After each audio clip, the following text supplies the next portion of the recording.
مولوی اماں محمد علی کی جان بیٹا خلافت میں دے دو، پورا بر عظیم پاک و ہند گونج اٹھا۔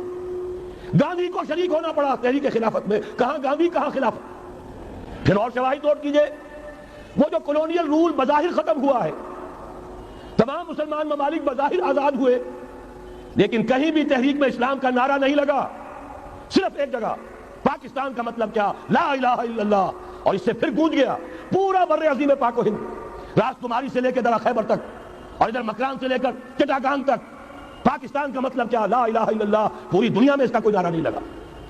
پھر پاکستان ہے وہ ملک جہاں قرارداد مقاصد پاس ہو گئی، خلافت اصولی اعتبار سے ہم نے تسلیم کر لی، جب حاکمیت اللہ کی ہے، ہمارے پاس حاکمیت نہیں، ہم حاکمیت کے مدعی نہیں۔ 10 کروڑ عوام کی ایک نمائندہ اسمبلی نے قرارداد مقاصد پاس کی، یہی تو خلافت ہے۔ ہمارے پاس جو اختیار ہے اللہ کا ڈیلیگیٹڈ ہے، اور یہ انہی حدود میں استعمال ہوگا جو خود جو اصل حاکم ہے اللہ، جو اس نے متعین کر دی ہے۔ پھر یہی وہ ملک ہے، واحد ملک پوری دنیا میں جس میں فیڈرل شریعت کورٹ نے بینک انٹرسٹ کو ربا حرام قرار دیا ہے، پوری مسلم ورلڈ کے اندر اس کی کوئی مثال موجود نہیں۔ یہ شواہد ہے۔